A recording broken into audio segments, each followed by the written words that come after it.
le frein n'est pas réellement dans la loi. Ça a été dans la loi, ça a été bien sûr, mais le frein c'est nous. C'est toujours nous qui sommes le frein pour notre langue, pour notre culture. Le vrai frein. On continue de manger. Les 3/4 d'une population pendant 150 ans et plus ne sont même pas considérés comme des humains. Donc, de toute façon, le conditionnement se fait de génération en génération, au point que les gens eux-mêmes, ils ont l'idée qu'ils ne sont pas des humains. Et ils voient bien que ceux qui sont des humains, ceux qui ont le droit, ils possèdent des terres, ils ont les droits, ils ont le pouvoir, ils ont ça. Donc, pour regagner cette humanité dans la réalité, pour regagner ce droit, il faut du temps, il faut des moyens, il faut... À l'abolition de l'esclavage, il n'y a pas partage de terre avec les esclaves.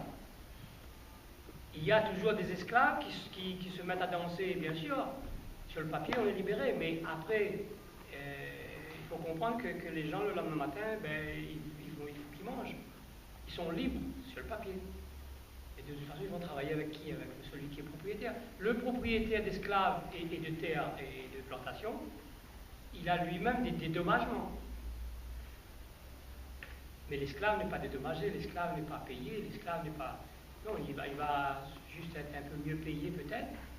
Il aura un nom, parce qu'il aura un nom accordé par l'autre. Donc c'est un chemin très long, même 150 ans après l'abolition de l'esclavage, pour récupérer tout ce qui a été perdu. C'est difficile à comprendre aussi, à se mettre à la place, mais donc la langue, tout ça, c'est un conditionnement depuis le début. C'est la couleur, le blanc c'est la bonne couleur, le blanc. La langue française, c'est la bonne langue. Les cheveux droits, c'est les bons cheveux. Les traits fins, c'est les bons traits. Bon, il y a tout ça. Il y a toujours bon, en plus, c'est renchéri ou, comment dire,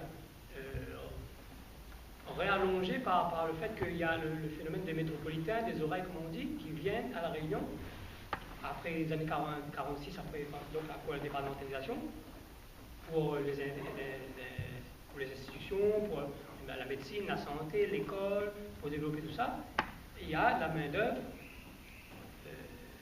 française qui arrive, qu'on appelle les oreilles, qui viennent, mais pas comme les autres immigrations, qui viennent pour montrer comment on parle, comment on apprend, comment on construit, comment on se soigne, comment... Donc, tout d'un coup, il y a une autre force qui arrive pour dire non, vous ne savez pas vivre, vous ne savez pas parler.